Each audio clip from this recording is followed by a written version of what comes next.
नमस्कार, traders diary में स्वागत है आपका। मैं हूं आपके साथ आशीष चतुर्वेदी। और नमस्कार, मैं हूं वरुण दुबे और ट्रेडर्स डायरी में रोज की तरह आपको बताने वाले हैं दमदार ट्रेडिंग के आइडियाज। लेकिन उसके पहले शुरुआत करते हैं ग्लोबल क्यूज से। सिंगापुर निफ्टी को देखें, वहां फिर से एक बार तेजी का रुझान देखने मिल रहा है। करीब करीब अगर आप देखेंगे तो 113 पॉइंट के आसपास की तेजी जो है वो सिंगापुर निफ्टी में देखी जा रही है।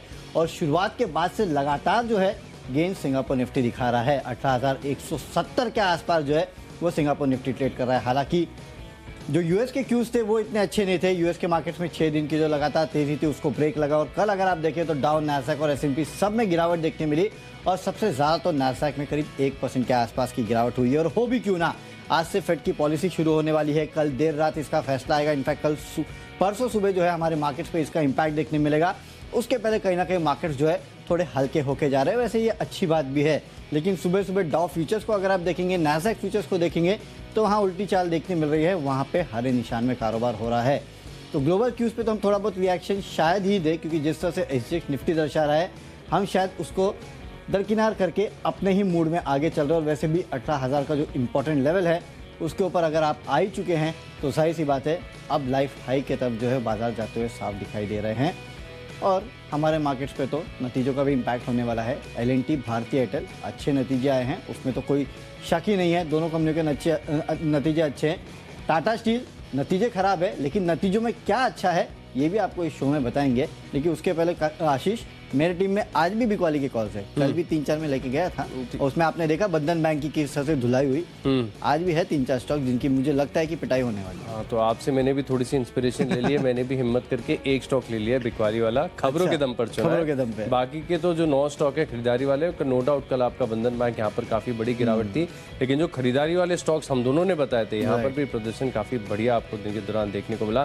संकेत अच्छे हैं। 18,000 की क्लोजिंग की कल सुबह 7:30 बजे हम बात कर रहे थे। क्लोजिंग हमें मिल गई। और आप देखिए कि आपको सीधे 100-120 अंकों का गैप अप भी देखने को मिल रहा है। राइट। अब काफी हद तक देखिए वो बेरिशनेस जो थी बाजार में नेगेट हो रही है, काफी हद तक हो ही चुकी है। 18,100 के ऊपर आप निकल चुके हो, तो अब खरीदारी करने का पूरी तरीके से मन है। पहले बताइए कैश की कैटेगरी। चलिए, कैश में नतीजों के दम पे मैंने एक स्टॉक चुना है और वो है TCI एक्सप्रेस। यहाँ पे आप खरीदारी करके चलेगा। करीब करीब 1970 के आसपास के आपको लक्ष्य देखने मिलेंगे। 1860 के आसपास का आपको स्टॉप लॉस रखना है। देखिए कंपनी के नतीजे आए और डिसेंट नतीजे हैं। रेवेन्यूज 13.5% बढ़े हैं। EBITDA करीब करीब 15% बढ़ा है, जिसके चलते मार्जिन जो है उसमें सुधार देखा गया है। और मुनाफा अगर आप देखेंगे तो यहाँ भी 11.5% के आसपास की बढ़ोतरी देखने मिली है। तो नतीजे हर पैमाने पर अच्छे हैं, उसमें तो कोई डाउट नहीं है। 3 रुपये प्रति शेयर के इंटरम डिविडेंड का भी कंपनी ने ऐलान किया है। तो ये एक एडिशनल बेनिफिट है जो कि आपको मिलेगा। और साथ ही साथ जेफरीज की रिपोर्ट आई है, इन्होंने खरीदारी की सलाह दी है और प्राइस टारगेट बढ़ा दिया है। 2300 से बढ़ा के अब 2515 का प्राइस टारगेट दे रहे हैं। तो काफ़ी सारे लीवर्स हैं जिसके चलते मुझे लगता है कि आज TCI एक्सप्रेस में आपको अच्छी खासी तेज़ी देखने मिल सकती है। इसके लिए यहाँ पे आपको करनी है खरीदारी। तो आशीष, मेरा तो TCI एक्सप्रेस है, आप बताइए आपका क्या है। देखिए रिजल्ट सीजन चल रहा है, ऐसे में हमारा काम हो गया है आसान, क्योंकि बहुत सारे स्टॉक्स आपको नतीजों पर मिल जाते हैं। तो उसी के साथ शुरुआत करूंगा। बिरला केबल्स, यहाँ पर भी नतीजे देखें तो काफ़ी बढ़िया देखने को मिला। मुनाफा 150% बढ़ा है और साथ में मार्जिन अगर आप देखें तो ये भी 6% से बढ़कर 8% हो गए। 2% का एक्सपेंशन यहाँ पर भी देखने को मिला। एक रिस्क है कि इसमें अगर आप देखें ना तो कल बहुत तेजी से स्टॉक ऊपर गया था और उसी तेजी से नीचे आ गया। तो मैं मान रहा हूँ कि काफ़ी हद तक जो है अच्छे नतीजे फैक्टर्ड इन है। तो बड़ा रिस्क नहीं लेना है। यानी आप 140-65 के आसपास की जो क्लोजिंग चल रही है, आप 144 रुपये का लगा लीजिए स्टॉप लॉस और यहाँ पर खरीदारी करके चलें। अगर स्टॉप लॉस के नीचे या टारगेट के ऊपर खुलता है तो छोड़ दीजिएगा, क्योंकि कल काफ़ी बड़ा मूव आ गया था लेकिन वो सस्टेन नहीं कर पाया। थोड़ी सी गिरावट यहाँ पर देखने को मिली थी, लेकिन क्योंकि नतीजे इतने अच्छे, 150% मुनाफा बढ़ा है, तो 152 रुपये का लक्ष्य है। यहाँ पर आप फोकस करके चल सकते हैं। लेकिन खास बात यही रहेगी कि स्टॉप लॉस के नीचे या फिर टारगेट के ऊपर खुले तो छोड़ दीजिएगा। बट आशीष, ये उन चुनिंदा केबल कंपनियों में से है जिनके नतीजे अच्छे आए हैं। बाकी अगर आप देखेंगे तो फिनोलेक्स है, हेवल्स है, इनके नतीजे इतने खास नहीं है। तो कहीं ना कहीं बिरला केबल के अगर नतीजे आए तो मुझे लगता है कि आज ये भागेगा। चलो फिर आपने तो मेरा कन्विक्शन बढ़ा दिया, क्योंकि मैं कल की जो कैंडल देख रहा था ना उससे थोड़ा सा वो पैनिक हो रहा है कि बाजार नर्वस था कि केबल कंपनियों का नाम सुन के आजकल ये लगता है कि इनके मार्जिन तो गए गिरेंगे। जिस तरह से फिनोलेक्स केबल या बाकी कंपनियों के कहीं ना कहीं देखने मिल रहे हैं, तो इसके चलते लोग मान के चल रहे थे कि शायद इस केबल कंपनी के भी नतीजे खराब रहेंगे। लेकिन यहाँ पे नतीजे अच्छे आए हैं, तो मेरे ख्याल से उसके चलते शायद आपको आज एक अच्छी तेजी देखने मिल सकती है। आप नहीं लेते तो शायद ये मेरी टीम ना तो कन्विक्शन बढ़ गया पर बिरला केबल खरीदारी करके चल सकते हैं। लिस्ट को आगे बढ़ाते हैं। अगली जो हमारी कैटेगरी है फ्यूचर्स की, और इसके साथ शुरुआत करता हूँ बिकवाली का। एकमात्र स्टॉक है मेरी लिस्ट में, वो है इंटरग्लोब एविएशन। यहाँ पर आप शॉर्ट पोजीशंस बनाकर चल सकते हैं।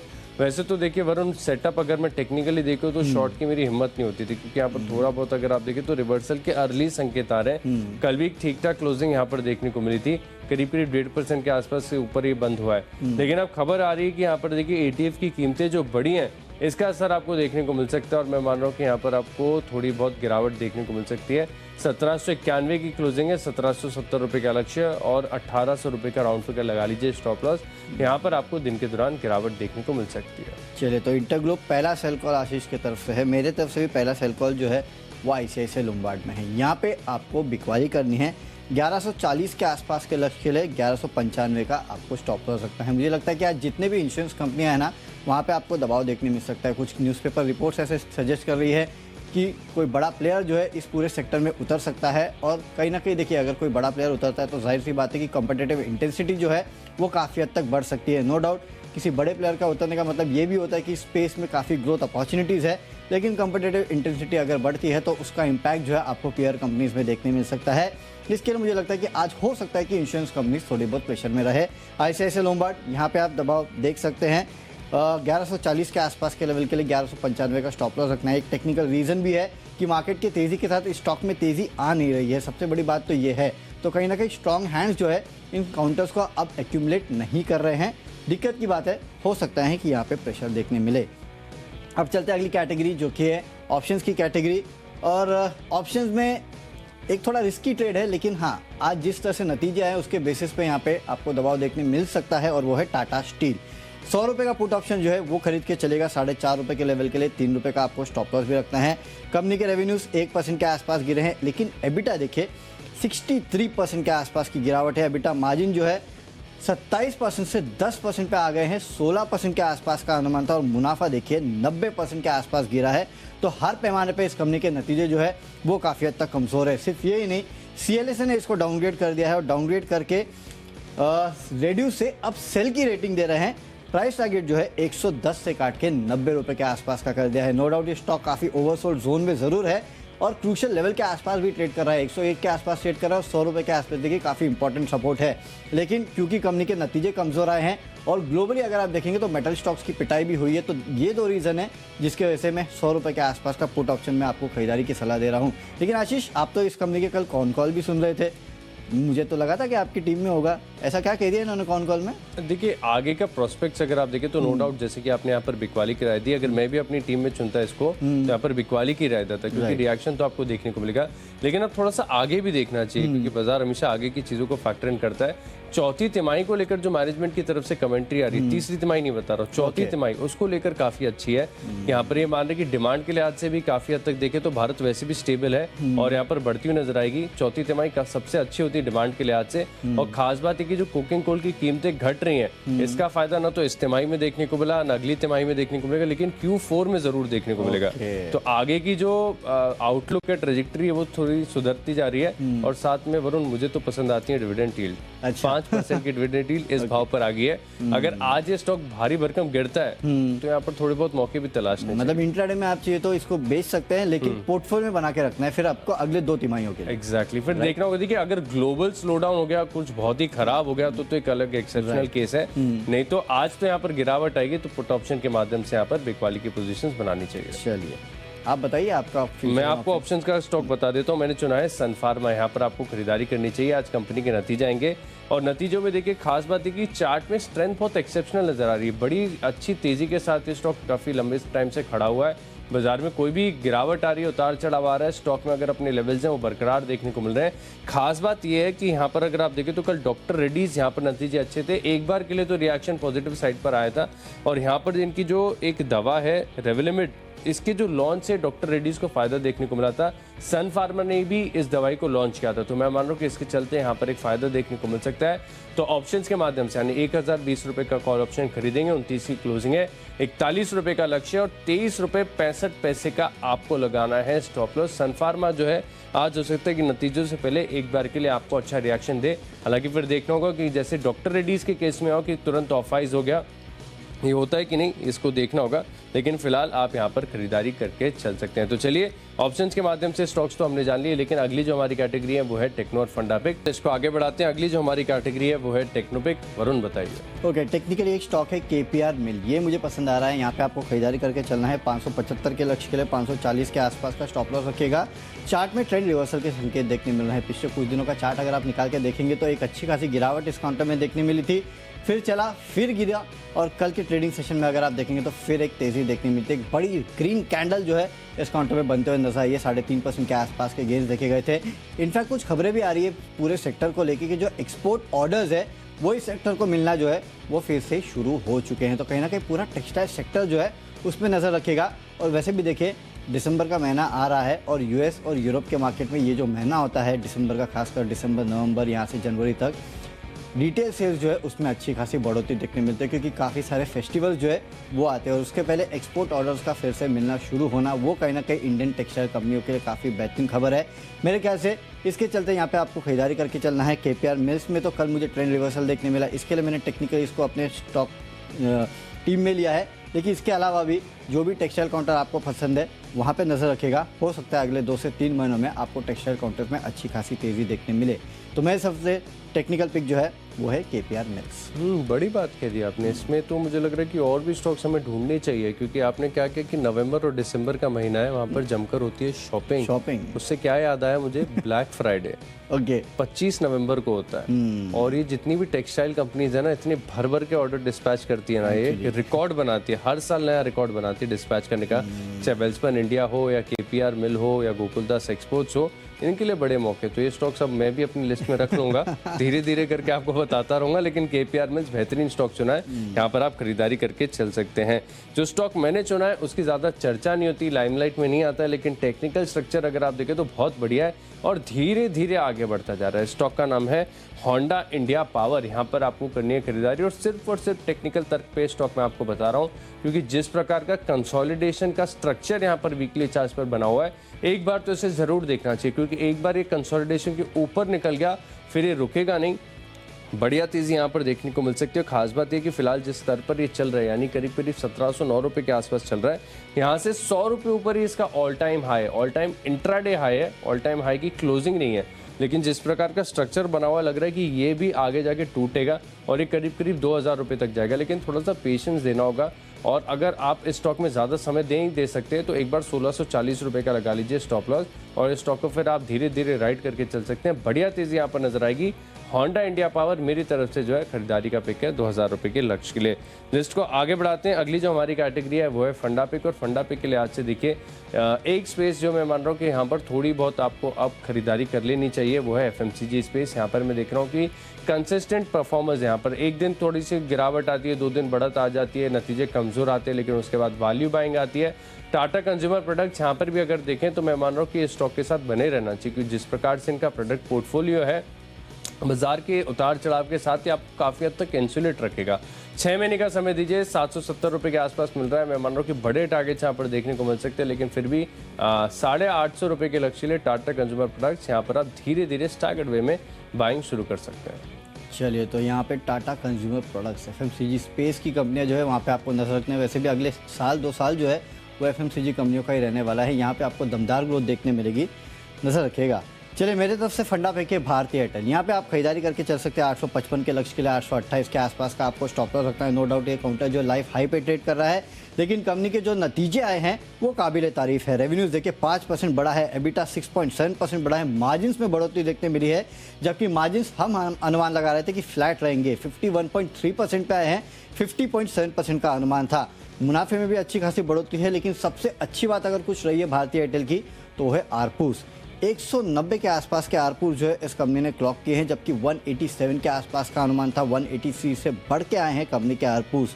तो मेरे ख्याल से इन नतीजों के बाद आपको अच्छी खासी तेज़ी जो है भारतीय एयरटेल में देखने मिल सकती है। ब्रोकरेज हाउसेस ने अपना प्राइस टारगेट बढ़ाना भी शुरू कर दिया है। जेपी मॉर्गन ने 810 से बढ़ा के 860 किया है। गोल्डमैन ने 880 के आसपास का टारगेट किया है, 870 से बढ़ा के। नो डाउट बढ़ोतरी मामूली है, लेकिन नतीजे इतने अच्छे आए कि इनको मजबूरन टारगेट अपने जो है वो बढ़ाने पड़े। मुझे लगता है कि इसके चलते आज भारतीय एयरटेल में आपको अच्छी खासी तेज़ी देखने मिल सकती है। नज़र रखेगा इस काउंटर पे 855 के लक्ष्य के लिए, लेकिन हाँ लाइफ हाई पे ट्रेड कर रहा है, ये भी आपको याद रखना है। इसके लिए स्टॉप लॉस 828 का काफ़ी स्ट्रिक्ट रखना है। चलते अगली कैटेगरी जो कि है निवेश की कैटेगरी, और निवेश के चलते एएमसी काउंटर्स, यहाँ पे थोड़ा नजर रखिएगा। इसके लिए कह रहा हूँ क्योंकि तमाम एएमसी काउंटर और उसमें से निप्पॉन लाइफ एएमसी मेरा फेवरेट है। यहाँ से 350 के आसपास के लक्ष्य देखने मिलेंगे आपको 6 महीने के अंतराल पर। अब दरअसल देखिए जितने भी एएमसी काउंटर्स है वो अपने लाइफ हाई अगर आप देखेंगे तो वहाँ से काफ़ी नीचे ट्रेड कर रहे हैं। कुछ 40% डिस्काउंट पे है, कुछ 50% के आसपास के डिस्काउंट पे है, जबकि इस तिमाही के नतीजे अगर आप निप्पॉन लाइफ एएमसी के भी देखेंगे तो वो भी ठीक ठाक ही थे। इनफैक्ट अब बाजार में अगर यहाँ से तेजी दिख रही है आपको, 18,000 के ऊपर निफ्टी ट्रेड कर रहा है, तो जाहिर सी बात है इसका बहुत बड़ा फायदा जो है एएमसी काउंटर्स को उनके एयूएम में होता है। और देर सवेर यहाँ से अगर आप सोचिए 18,500 के आसपास अगर निफ्टी आ गया तो आपको सबसे पहले दौड़ने वाले स्टॉक्स अगर कोई दिखाई देंगे तो वो ब्रोकरेज हाउसेस है और एएमसी काउंटर्स है। इसके लिए कह रहा हूँ कि एएमसी काउंटर्स जो है उनको अपने रडार पर रखिएगा। वैसे भी वैल्यूएशन जो है इनके अच्छे लग रहे हैं, कारोबार अच्छा है और आगे चल के अच्छी खासी ग्रोथ आपको देखने मिल सकती है। काफ़ी सारे ब्रोकरेज हाउसेस की मैं रिपोर्ट पढ़ रहा था जो कि 350-400 के आसपास के लक्ष्य जो है वो निप्पॉन लाइफ पे यहाँ सुझा रहे हैं। 270 के आसपास ट्रेड कर रहा है। इस काउंटर को अपने रडार पर रखिएगा और जितने एएमसी काउंटर से ब्रोकरेज हाउसेस है उनको भी अपने रडार पर रखिएगा। इनके दिन फिरने वाले हैं, जल्दी इन काउंटर्स में आपको तेजी देखने मिल सकती है। तो निप्पॉन लाइफ एएमसी मेरे तरफ से निवेश का काउंटर है। आशीष आप बताइए। देखिए निवेश के लिहाज से मुझे पसंद आती हैं सरकारी कंपनियां। इन स्टॉक्स के ऊपर आपको फोकस करना चाहिए क्योंकि वैल्यू काफ़ी ज़्यादा होती है, अच्छे डिविडेंड मिलते हैं। शिपिंग कॉर्पोरेशन ऑफ इंडिया ये स्टॉक मेरे रडार पर है और यहाँ पर अगर आप देखें तो चार्ट्स देखे कन्विक्शन आ रहा है और साथ में अगर आप देखें तो जो वैल्यूएशन का कंफर्ट है यहाँ पर खरीदारी करने का मन है क्योंकि 130 रुपये के आसपास ये स्टॉक मिल रहा है। 30 रुपये तो इसमें जो कैश पर शेयर की वैल्यू है और साथ में प्राइस टू बुक अगर आप देखें तो काफ़ी बेहतरीन है, यहाँ पर 0.7 टाइम्स के आसपास का है। और सरकारी शेयरों में जैसे कि मैं बता रहा हूँ कि वैल्यू काफ़ी ज़्यादा है, अपसाइड भी देखने को मिल सकती है। 12 महीने का समय दीजिए, 160 रुपये के पार जाएगा। एससीआई यहाँ पर खरीदारी करेंगे। अब खबरों की बात कर लेते हैं तो नतीजों के आधार पर चुना है मैंने जय भारत मारुति क्योंकि यहाँ पर मुनाफा जो है 144% बढ़ा है और मार्जिन देखें तो पिछले साल के मुकाबले 7% पर स्थिर हैं। टेक्निकल ठीक ठाक है। 205 रुपये का लक्ष्य है, 194 का लगाइए स्टॉप लॉस। चलिए खबरों के दम पे मुझे पसंद है एल&टी, दिग्गज काउंटर है, यहाँ पे खरीदारी करके चलेगा 2085 के लक्ष्य के लिए। 2014 के आसपास का आपको स्टॉप लॉस रखना है। कंपनी के नतीजे जो है वो काफ़ी बेहतरीन आए हैं, हर पैमाने पे एक बीट देखने मिला है। सिर्फ यही नहीं, अगर आप देखेंगे तो ब्रोकरेज हाउसेस ने अपना प्राइस टारगेट भी बढ़ा दिया है। सीएलएसए को देखिए 2050 से बढ़ा के अब 2350 का प्राइस टारगेट दे रहे हैं, यानी कि 300 रुपये इन्होंने अपना प्राइस टारगेट बढ़ाया है। जेफरीज ने अपना प्राइस टारगेट बढ़ाया है, 2455 का लक्ष्य दे रहे हैं 2215 से बढ़ाकर, और मॉर्गन स्टैनली भी करीब 2178 से बढ़ा के 23.5 के आसपास का प्राइस टारगेट दे रहे हैं। यानी कि जितनी भी दिग्गज ब्रोकिंग हाउसेस हैं उन्होंने इस काउंटर पे अपना प्राइस टारगेट बढ़ाया है। इतने अच्छे लगे इनको नतीजे, इसके चलते मुझे लगता है कि एल&टी में आज आपको तेजी देखने मिल सकती है। खरीदारी करके आपको चलना है। तो चलिए खबरों के दम पे हमने आपको बता दिया। आखिरी कैटेगरी माई चॉइस है, लेकिन 6 स्टॉक्स है। बढ़ते हमारी आखिरी कैटेगरी यानी माई चॉइस की तरफ और पहला स्टॉक है लिस्ट में नारायण हृदयालय। यहाँ पर आपको फोकस करके चलना चाहिए। कल करीब 4% की तेजी के साथ ये स्टॉक बंद हुआ है और इसमें खास बात यह कि ऑल टाइम हाई की क्लोजिंग देखने को मिली है डेली चार्ज पर और वीकली चार्ज पर। शो के दौरान काफ़ी बार मैंने आपको बताया कि कोई भी स्टॉक अगर डेली और वीकली दोनों टाइम फ्रेम पर ऑल टाइम हाई की क्लोजिंग दे छोड़िएगा नहीं, इसमें और भी तेजी बाकी है। तो 805 रुपये का लक्ष्य है, 785 रुपये का आप ट्रेडिंग स्टॉप लॉस लाकर यहाँ पर खरीदारी करके चल सकते हैं। नारायण हृदयालय में एक और खास बात है कि यहाँ पर मेरा तो कन्विक्शन है, साथ में वरुण का भी पूरी तरीके से भरोसा है। स्टॉक आप भी देख रहे थे, शायद रिग्रेट भी कर रहे कि आपने अपनी लिस्ट में समय रहते शामिल नहीं किया, नहीं तो ये मेरे टीम में जरूर शामिल होता। और आशीष पिछले एक हफ्ते से ज़्यादा का अगर आप चार्ट निकाल के देखेंगे तो लगातार इस काउंटर में तेजी देखने मिली है, लगातार भाग रहा है काउंटर। इनफैक्ट जितने भी हेल्थ केयर काउंटर्स है ना वहाँ पे भरपूर तेजी देखने मिल रही है। तो मैं अपनी टीम में शामिल करने ही वाला था, लेकिन आशीष ने पहले कर लिया, तो आप ले लीजिए। 805 रुपये का लक्ष्य, खरीदारी करके चल सकते हैं। अगला स्टॉक है मेरे इसमें ज्योति लैब्स। जहाँ पर भी आपको फोकस करके चलने हैं। स्टॉक में अगर आप देखें तो एक्सेप्शनल स्ट्रेंथ है, जहाँ पर एक तरफ एफएमसीजी कंपनियां धीरे धीरे आगे बढ़ती हैं। इनफैक्ट अगर आईटीसी भी दिन में 1-1.5% बढ़ जाता है तो बहुत होता है, लेकिन स्टॉक्स आमतौर पर इतना बड़ा मूव नहीं दे रहे हैं। लेकिन ज्योति लैब्स अगर आप देखें तो अच्छे बड़े मूव दे रहा है। कल भी 4% की तेजी के साथ ये स्टॉक बंद हुआ और यहाँ पर ट्रेंड काफ़ी स्ट्रॉन्ग नजर आ रहा है। अभी भी 205 रुपये तक जा सकते हैं, 192 रुपये का लगाएंगे आप स्टॉप लॉस। और आखिरी स्टॉक है मेरे लिस्ट में मेट्रोपोलिस। यहाँ पर भी अगर आप देखें तो एक एक्सेप्शनल चार्ट बना हुआ है, क्योंकि बहुत एक तरफ कोविड के पीरियड में तेजी आई थी, फिर इन स्टॉक्स ने सारी बढ़त को गवा दिया, गिरावट आ गई। अब फिलहाल अगर आप देखें तो जो बेस निचले स्तरों पर बन रहा है वो है 7 महीने का जो कंसोलिडेशन का फेज है, इसके हाई के ऊपर ये स्टॉक निकल रहा है। तो यहाँ पर काफ़ी हद तक जो है ट्रेंड रिवर्सल के संकेत आ गए। 1750 रुपये का लक्ष्य है, 1670 का लगाइए स्टॉप लॉस। चलिए माई चॉइस में मेरे तरफ से 2 खरीदारी और 1 बिकवाली का कॉल है। सबसे पहले खरीदारी का कॉल है देवयानी इंटरनेशनल। यहाँ पे आप खरीदारी करके चलेगा 200 रुपये के लक्ष्य के लिए 190 का स्टॉप लॉस रखना है। 3 नवंबर को कंपनी के नतीजे आने वाले हैं और नतीजे काफ़ी बेहतरीन आने का अनुमान लगाया जा रहा है। मेरे ख्याल से उसके पहले आपको प्री रिजल्ट रैली जो है इस काउंटर में देखने मिल सकती है। खरीदारी करके चलेगा। इनफैक्ट अब से लेकर नतीजे तक ट्रेडिंग के अच्छे मौके बन सकते हैं। अगला है स्पेशलिटी रेस्टोरेंट। यहाँ पे आप खरीदारी करके चलेगा। 197 के लक्ष्य के लिए 185 के आसपास का स्टॉप लॉस रखना है। आज से कमर्शियल एलपीजी सिलेंडर जो है उनके दाम में कटौती की गई है, तो उसका इम्पैक्ट जो है आपको यहाँ पे देखने मिल सकता है। इसके लिए स्पेशलिटी रेस्टोरेंट एक बेहतरीन ट्रेडिंग पिक बन जाता है। यहाँ पे खरीदारी करके चलेगा। और आखिरी में एक स्टॉक बिकवाली का है और वो है विप्रो। यहाँ पे बिकवाली करके चलेगा। 380 के लक्ष्य के लिए 391 का स्टॉप लॉस रखना है। चार्ट पे वैसे ही वीक है और आईटी काउंटर्स का हो सकता है कि आज थोड़ा बहुत आपको प्रेशर देखने मिले, जिस तरह से ग्लोबल क्यूज है उसके चलते विप्रो यहाँ पे आपको बिकवाली करके चलना है 380 के लक्ष्य के लिए। तो चलिए, जो 20 स्टॉक्स हैं इनकी लिस्ट होगी पूरी। अब जल्दी से देख लेते हैं रिकैप। कैश का स्टॉक है लिस्ट में बिरला केबल्स, यहाँ पर नतीजे दमदार है। फ्यूचर्स में शॉर्ट करेंगे इंडिगो को। सन फार्मा 1020 रुपये की कॉल ऑप्शन खरीदेंगे। टेक्निकली अच्छा ब्रेकआउट लग रहा है होंडा इंडिया पावर में। फंडामेंटली टाटा कंज्यूमर यहाँ पर खरीदारी करके चल सकते हैं 850 रुपये के लक्ष्य के लिए। और निवेश के लिए आज से खरीदना है शिपिंग कॉर्पोरेशन ऑफ इंडिया, करीब 30 रुपये का कैश पर शेयर है। खबरों का असर देखने को मिलेगा जय भारत मारुति में। नारायण हृदयालय में ऑल टाइम हाई ब्रेकआउट है, यहाँ पर 805 रुपये का लक्ष्य है। ज्योति लैब्स में आएगी तेजी और मेट्रोपोलिस में है एक टर्न अराउंड का संकेत, 1750 का लक्ष्य है। इन 10 स्टॉक्स में मेरा कन्विक्शन सबसे ज्यादा है टेक्नोपिक, होंडा इंडिया पावर। यहाँ पर अगर आप देखें तो वीकली चार्ट पर बढ़िया स्ट्रक्चर बना हुआ है। 2000 रुपये के लक्ष्य के लिए खरीदारी करेंगे। कैश में खरीदारी करना है। टीसीआई एक्सप्रेस में बेहतरीन नतीजे आए हैं, साथ ही साथ ब्रोकरेज हाउसेस की तरफ से टारगेट अपग्रेड भी आया है, तो उसका इम्पैक्ट आपको देखने मिलेगा। फ्यूचर में आईसीआईसीआई लोम्बार्ड में आपको करनी है बिकवाली। ऑप्शन में टाटा स्टील का 100 रुपये का पुट ऑप्शन खरीदना है। नतीजे कमज़ोर है, साथ ही साथ सीएसए की तरफ से डाउनग्रेड आया है, उसका असर देखने मिलेगा। टेक्निकली केपीआर मिल अच्छा लगता है, यहाँ पे खरीदारी कीजिएगा।